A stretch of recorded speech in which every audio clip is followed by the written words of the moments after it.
Clear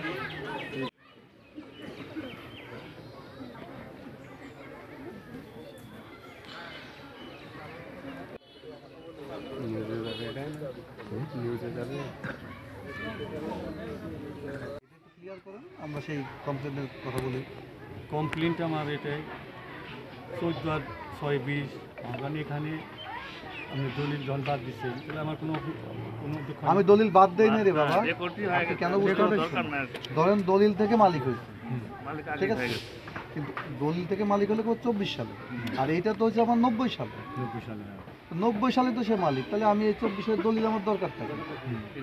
এই জন্য বলছি যে দলিল আমি আমার দেখা না দেখা একই কথা। যদি এইটা আমার এই কথা যদি আপনার বুঝতে অসুবিধা হয়, তাহলে আপনার এখানে যে ভালো বুঝে, আপনার যে সবচেয়ে বিশ্বস্ত মানুষ তাকে ডেকে নিয়ে আসেন, তার সাথেই কথা বলবেন।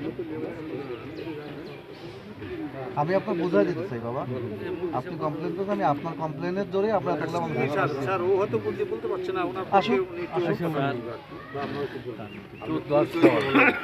6 হলো মাদ্রাসা আর 14 যে মসজিদ, 6 যে আমাদের মনে হয় আমাদেরকে বলতে দেওয়া হয়নি যে মাইকে যে স্বচ্ছ মাপ দিয়ে 6 আমার মাদ্রাসা, পরে যে মসজিদ আমাদের মাপ দেয় না, মাপ দিতে হবে। আপনার কি কখনো আমি নামছেন? আমরা আনছিলাম মানে সরজমিনে কয়েক দিন আছে, কিন্তু ওনারা চিল্লাচিল্লি করতে তা মাপ দিলেন মাথায় আমরা পাবো। এখন চাচ্ছেন কি 14 আর 6 যে মসজিদ মাদ্রাসার নামে, এতে কোনো ভুল নাই তো? এতে বললাম, কিন্তু আমার 6 আমার ঠিক আছে। তাহলে আপনার অভিযোগটা কি সেটাই তো আমি জানবো। অভিযোগটা আবার 6 যে মাদ্রাসা এই জায়গাটা ঠিক আছে কিনা আমাকে এখানে মাদ্রাসা আলাদা করা কিছু না, 14 আর 6 দুটোই মসজিদ ও মাদ্রাসার নামে। 14 আর 6 20, আমি এই 20টা ভেবে দেবো। মসজিদে তো 14 আর 6 হলো মাদ্রাসা, সেটা বলতে বুঝতে পারলাম। আমি কি মাদ্রাসা কি কম আছে? আমাদের মনে কম আছে। এইটা কমপ্লেন নাম্বার? জি জি কমপ্লিট, স্বচ্ছ মাত্র। আমি আমি একটু বলি স্যার, বলুন। সেটা হচ্ছে স্যার, যেটা 14 আর 6 আর 14 যে বিষয়টা ছিল মাদ্রাসা নিয়ে, এখন যে ওনারা এখানে একটা মসজিদ, এখানে কালকে একটু পিছন থেকে বলবো স্যার, এইখানে মসজিদ যে মসজিদটা ছিল আগে একটা মসজিদ ছিল, এটা আমাদের দিকে ছিল আর কি, মসজিদে ভেঙে ফেলেছে। এই মসজিদে ওনার বাবার অর্থায়নে জায়গা দিয়েছে ওনারা, সিদ্ধার বাড়ি এটা ওনারা জায়গা দিয়েছে, ওনার বাবা অর্থায়ন করেছেন। আমার এখানে 2টা সমাজ যখন এইটা মসজিদটা ছিল স্যার 50 বছর আগের কথা, 50 বছর আগের কথা, যখন এই মসজিদটা হয় তখন আমাদের এখানে 2-3টা সমাজ মিলে একটা মসজিদ ছিল। তো পরবর্তীতে তখন যখন এটা এর জন্য দেওয়া হয়, আমার জানা মতে আমি জানি যে এটা যদিও ওনারা বলছে যে এখানে আপনার মসজিদের জায়গা দিয়েছে, কিন্তু আমার জানা মতে এটা ঈদগার জন্য জায়গা দেওয়া হয়েছে। তো ওই সময় যে মুরব্বিয়ান যারা ছিল, আমাদের মসজিদ ছিল না, মসজিদ না থাকার কারণে তখন এটা মসজিদ এবং মাদ্রাসা নির্মাণের জন্য তখন এইভাবে একত্রটা করা হয়, করে এখানে মসজিদ করা হয়। তখন একটা সমাজ ছিল, এক মসজিদ করা হয় এবং মাদ্রাসাটাও হয়। আপনার একটু থামাই দিই এখানে, তাহলে 14 আর 6 শতাংশ জমি মসজিদ ও মাদ্রাসা। হ্যাঁ, মসজিদ মাদ্রাসা কোনো কমপ্লেন না, এটা রেকর্ড হয়েছে, এটা কোনো কমপ্লেন। তারপর এখন মসজিদটাও কমপ্লেন নাই। তারপরে এটা বললাম যে ওনার বাবা অর্থায়ন করছে। আমাদের 2টা সমাজ নিয়ে একটা সমাজ ছিল, 2টা সমাজ একটা সমাজ, আমাদের সমাজের লোকজন মিলে এই মসজিদটা করে। আমার বাবা তার মধ্যে অন্যতম ছিলেন, উনি ছিলেন, উনি এই মসজিদে ট্রন দিয়ে গেছেন এবং উনি নিজে থেকে এই মসজিদটা করেছেন। তো তারপর ওনার জীবন মৃত্যু 2000 সালে মারা যাওয়ার পরে আমাদের যে এর মধ্যে আবার সমাজটা ভাগ হয়ে যায়, 2টা সমাজ ভাগ হয়ে, একটা ছিল ভাগ হয়ে যাওয়ার পরে এটা আমরাই দেখতাম, কিন্তু আমার বাবা মারা যাওয়ার পরে তখন মসজিদে পরবর্তীতে আমাদের অপোজিট আরেকটা যে সমাজ যেটা ভাগ হয়ে গেছে, ওই সমাজরা মসজিদে তখন দেখাশোনা করে আসতেছে। এটা 2000 সাল থেকে দেখাশোনা করে আসতেছে এবং একই সভাপতি আর 24 বছর দেখাশোনা করছেন এবং সেক্রেটারি একটা কমিটি, এটা আর কোনো দলবদল নাই, একই কমিটি দেখে আসতেছে। ভালোভাবে চলে আসতেছে, মসজিদ চলতেছে। এরপরে স্যার আমাদের মসজিদ করার দরকার, আমাদের যেহেতু মসজিদের নিচু আছে, এখনও নিচু ছিল এবং দাঁড়ান ক্ষমতা কমে গেছে, জনগণ বেড়ে গেছে। তো যার প্রেক্ষিতে আমরা সবাই আমাদের বড় একটা মসজিদ করার দরকার। তো সেই প্রেক্ষিতে এর আগে স্যার আর একটু বলি যে আমার বাবা থাকাকালীন এখানে একটা বাড়ি ছিল, এখান থেকে একটা মসজিদ দেখতেছেন, যেটা এখন নির্মাণাধীন আছে, একটা মসজিদ করতেছে। এটা একটা বাড়ি ছিল স্যার, এই বাড়িটা ওনার জীবদ্দশায় উনি চেয়েছিল এই বাড়িটা নিয়ে এখানে মসজিদ করা, যেহেতু এইটা বলা হয়েছিল যে ঈদগাহ জন্য জায়গাটা দেওয়া হয়েছে, ঈদগাহ জন্য জায়গা দেওয়া হয়েছে, কিন্তু যেহেতু মসজিদ মাদ্রাসা না, পরবর্তী এটা মাদ্রাসা মসজিদের নামে একত্রিত করা হয়। তো তারপরে এটা বিকল্প হিসেবে এই বাড়িটা নেওয়ার চেষ্টা করেছিলাম, কিন্তু আর্থিক কারণে হোক যে কোনো কারণে উনি নিতে পারেন নাই বা করতে পারেন না, উনি আল্লাহ নিয়েছেন, মারা গেছে। তো তারপরে দীর্ঘদিন এবার গেছে স্যার, তারপর 4-5 বছর পরে আমি যদি বল না বলে থাকি, বল করতে না বলে থাকি, যে শাম শহীদ আরেকজন শহীদ আছেন, উনি সিঙ্গাপুর প্রবাসী। তো উনি নাকি কোনো, আমি ছিলাম না স্যার, আমি জব করতাম, আমি বিডিআর ডেপুটি ডিরেক্টর ছিলাম। তো আমি তো দেশে খুব একটু কমে আসি। তো আমি জানতে পারলাম যে যখন 4-5 বছর আগে ওই শহীদ আইসা উনি নাকি এই মসজিদে দাঁড়িয়ে বলছে যে আমাদের একটা মসজিদ আমরা করবো, তা আমি একটা এই জায়গা এই বাড়িটা নিব, বাড়ি নিব এবং 1 কোটি বা 1.5 কোটি টাকা দিয়ে আমি একটা মসজিদ করে দেবো, এই ধরনের একটা ডিক্লারেশন দেওয়া হয়। এতে গ্রামবাসীর মধ্যে একটা পজিটিভ নেগেটিভ সব প্রতিক্রিয়া চলে আসে। আর কেউ বলে হ্যাঁ একা দিবে কেন, আমরা সবাই মিলে মসজিদ সবার জন্য হবে, সবাই দিতে ঠিক আছে। তো এর নিয়ে প্রায় 3 বছর যাচ্ছিল, 3 বছর এটা নিয়ে ইটি চলছিল, দলা চলছিল, বাড়িটা দিবে না, দিচ্ছে না। তারপর লাস্টে স্যার আমি নিজে আসলাম এবং এখানে আছে, উনি নাই, উনি আমেরিকা প্রবাসী। এখানে আমার 2টা লোক আছে আর কি স্যার, একটা সিঙ্গাপুর প্রবাসী, একটা আমেরিকা প্রবাসী, যারা এই মসজিদে নেতৃত্ব দিচ্ছে, লিড দিচ্ছে। এটা পরিবার এই মসজিদটা নিয়ে এটা যখন এই পর্যায়ে তো তখন উনি এক ভদ্রলোক আছেন, ওনার নাম হজরত আলী, উনি যে এখন এখানে যে ফরাদ নামে ভদ্রলোক আছেন, ওনার বড় ভাই আর কি। উনিও দেশে আসলো, আমিও আবার বাড়িতে আসছিলাম। তো তখন উনি আমাকে বললো যে ভাই আমরা তো সবই আমাদের ইনশাল্লাহ টাকা পয়সা সবারই আছে, সেই আশেপাশে ভালো ভালো মসজিদ হচ্ছে, আমাদের গ্রামে একটা ভালো মসজিদ নাই, তা আমরা একটা মসজিদ করি না কেন? হ্যাঁ অবশ্যই আমাদের করা দরকার। তো বললো তাহলে এই যে বাড়িটা করে বললাম স্যার, এখানে এই বাড়িটা ছিল, তখন আমরা বললাম ঠিক আছে এই বাড়িটা যেহেতু আমরা নিতে যাচ্ছি, তাহলে এইখানে আমরা কথা বলি। তখন আমি গেলাম, এই ভদ্রলোকের যে সভাপতি, ইনি বর্তমান মসজিদের সভাপতি সিরাজ সাহেব, তারপরে হজরত সাহেব, আমি এই মুফতি সাহেব, আরও 2-1 ছিল, আমার তো এখন নাম মনে নাই। আমরা গেলাম স্যার, বাড়িতে গেলাম, বাড়িতে ওই ভদ্রলোক মারা গেছেন, ওনার ওয়াইফ ছিলেন, ওনার ওয়াইফের মালিক ছিল না, যাক আমরা ওনাকে, ওনার 2-3 ছেলে ছিল, ওনাদের সাথে আমরা কথা বললাম। ওনাদের কথা বলার পরে ওনারা একদিক করলো যে হ্যাঁ ঠিক আছে, এটা বললো যে আমাদের 1 কোটি টাকা দিলেও আমরা দিতাম না, কিন্তু যেহেতু আমার বাবা বলে গেছেন যে এই জায়গা যদি বাড়ি যদি মসজিদ করার জন্য চাওয়া হয় তাহলে যেন ওরা দিয়ে দেয়। সেই প্রেক্ষিতে তারা এগ্রি করলো স্যার, যে আলহামদুলিল্লাহ ঠিক আছে, আমরা এটা করবো কীভাবে, এই বাড়ি চেঞ্জ করে এই যে শহীদের কথা বললাম যে সিঙ্গাপুর প্রবাসী, সে ওই বাড়ির সাথে মিউচুয়াল করবে, ওই রাস্তার ধারে একটা জায়গা আছে, ওই জায়গা ওকে দিবে এবং এই জায়গা উনি করবে। এইভাবে কথা হলো, ওরা এগ্রি করলো। তার 2 দিন পরে আবার এটা চেঞ্জ হয়ে গেল, তারপরে আবার 2 বছর চলে গেল। এর মধ্যে আমি জানি না, এরপরে বলে কোনো 1 বছর এসে পরে এটা মিউচুয়াল চেঞ্জ করা হয় এবং সেখানে গ্রামবাসীর বা আমাদের যে মসজিদের যে ফান্ড আছে, সেই ফান্ডটা অর্থায়ন করে জায়গাতে দেওয়া হয়, চেঞ্জ করে এবং বাড়িও ট্রান্সফার করে দেওয়া হয়, পুরো বাড়ির মাটি ফিলিং করে দিয়ে ওই শহীদ যে সিঙ্গাপুর প্রবাসী সেখানে স্থানান্তর করা হয়। এবং সেখানে আমাদের যে বর্তমান মসজিদ আছে, সেই সভাপতি সাহেব আছেন বা সেক্রেটারি সাহেব আছেন, ওনারাও এখানে টাকা ইনভেস্ট করে দিয়ে ওনারা মিলেমিশে সবাই, আমি ছিলাম না, ওনারা নিয়ে যে মসজিদ করার লক্ষ্যে এই জায়গা বাড়িতে নেওয়া হয়। নেওয়ার পরে বেশ কিছু গেছে, এরপরে কথা হলো যে না এই বাড়িতে মসজিদ করতে দেওয়া হবে না, করা হবে না, বা 1 ইঞ্চিও জায়গা নেওয়া হবে না, এই ধরনের কথাবার্তা বলছে। নিলে ওখানে পায়খানা করা হবে, তারপরে পুকুর কাটা হবে, মানে এক একজন কথাবার্তা বলে, এইভাবে বলে সব পরিস্থিতিটা ঘোলাটে করে ফেলা।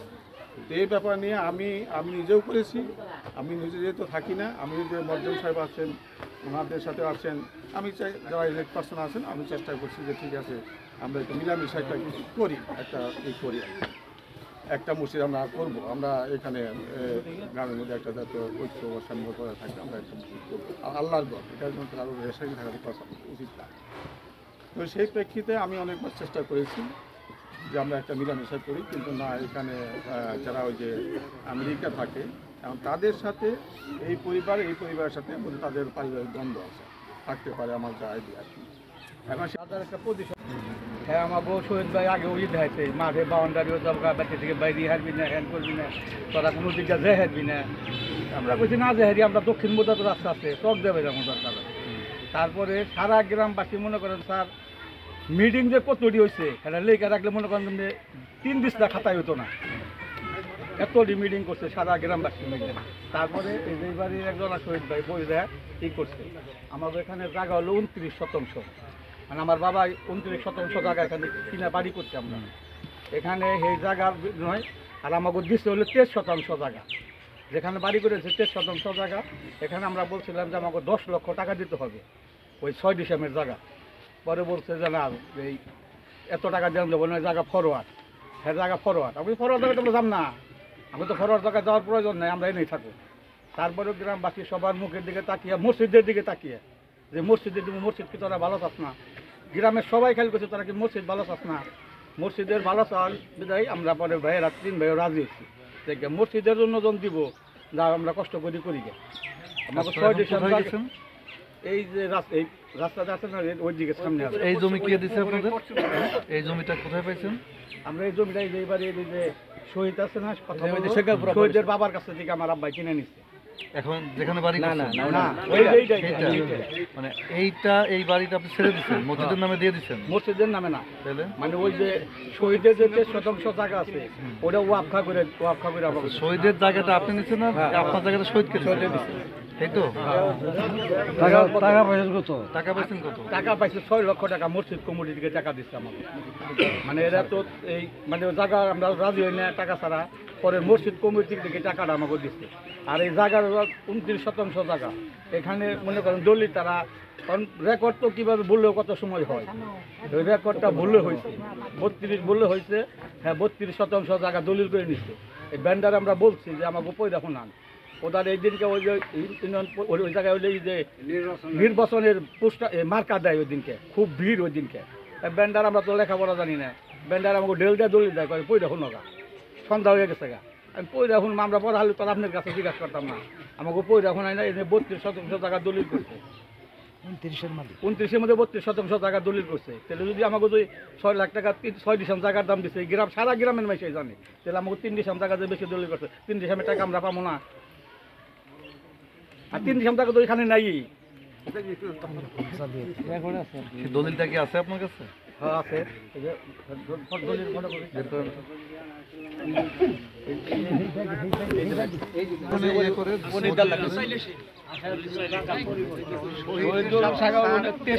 জায়গা দিয়ে মানে আমার 29% জায়গা নিচ্ছে, তাহলে 23-এর জায়গায় তো 23 নিতে পারবো। ওই 6 ডিসেম্বর টাকা মসজিদ কমিটি দিয়ে তাও সারা গ্রামবাসী মিলা মসজিদ এইটা সিস্টেম। এটা ঠিক না, আপনি 23 দিলে 23 দিতে পারবো, এটা এমন কথা না। আপনার আওয়াজ বদল দলিলে আপনি আমি আপনাকে 50 দিয়ে আমি 20 নিতে পারি, যদি আমার ওই জমির মূল্য আপনার 50-এর সমান হয়। ঠিক বলছি তো আমি? ঠিক বলছি তো আমি? ওইটা নিচে হ্যাঁ। তাহলে আপনার কি দলিলে যদি লেখা থাকে 29 দিয়ে আমি 23 নিলাম, তাহলে আপনি 6 টাকা তো পাওয়ার কথা না। আমি ওটা বলি এগুলো, আমি ওটা মীমাংসা সারা গ্রামবাসী স্বীকার বলছে। এই যে মসজিদের পুরানতন মসজিদ আছে ওই মসজিদে না হলে স্যার 200 লোক বসে স্বীকার করছে যে তোমাকে 6 লক্ষ টাকা দেবো। আমরা বলছি না, আমাকে 10 লক্ষ টাকা দিতে হবে। পরে 6 লক্ষ টাকা গ্রামবাসী মসজিদের সবাই করছে যে মসজিদের নিকে 6% কি মসজিদকে বুঝাই দিচ্ছেন যে এই যে এই 6 তোমাদের দিলাম আমরা? অন্ত সব হ্যান্ডে মসজিদে দিয়ে দেবো দলিল করবার যে অন্য করছে। এখন তো 29 ধরে এই মসজিদের নামে ওয়াক্ফ করে দেব।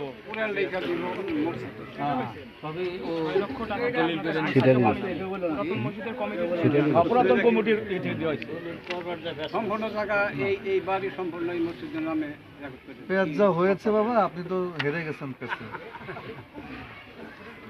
আপনি তো মারুফা আক্তারকে ছোট বোন ছিল, আপনারা প্রথম পক্ষ, তাই না?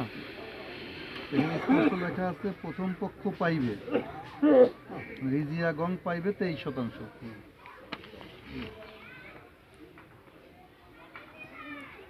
দ্বিতীয় পক্ষের প্রাপ্ত ভূমি যাহা শহীদুল ইসলাম পাইবে 32%, এওয়াজকৃত ভূমি মাত্র।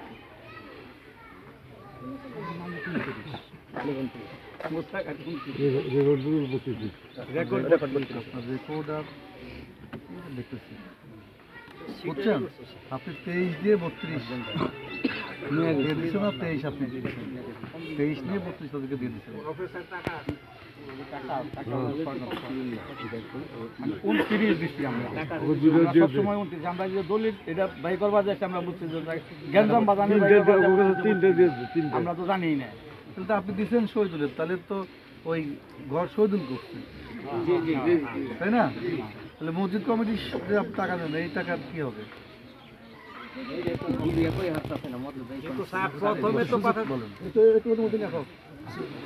সম্মানিত উপস্থিতি, আসসালামু আলাইকুম। বিষয়টা হইল সিঙ্গাপুর যে শহীদ থাকে উনি সিঙ্গাপুর শাখার আওয়ামী লীগের হলো সভাপতি।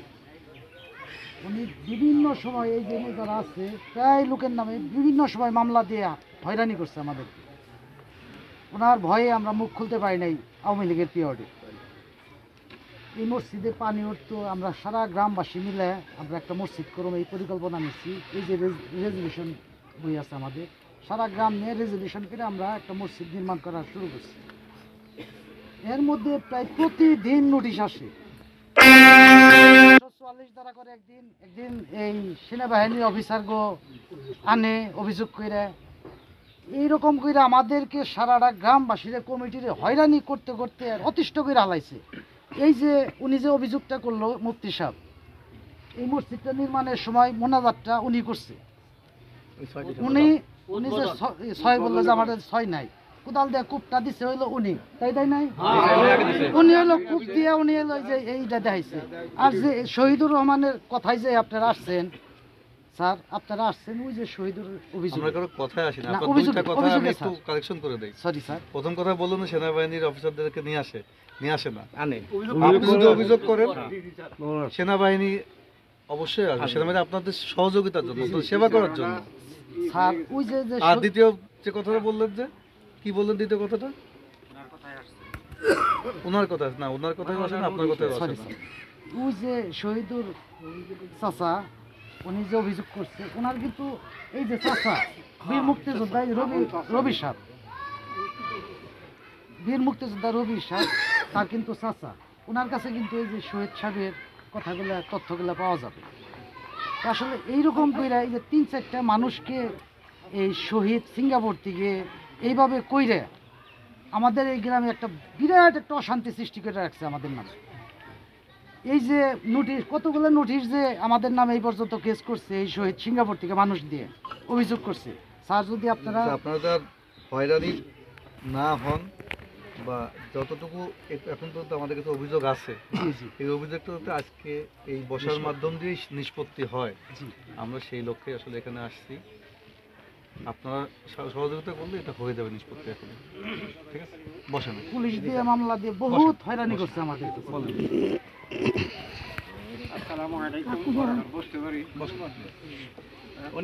ওখানে বসে থাকতে পারি না, বলেন। শর্টকাটি কথা। আমাদের 14 এবং 6 14-6 কোনো প্রশ্নে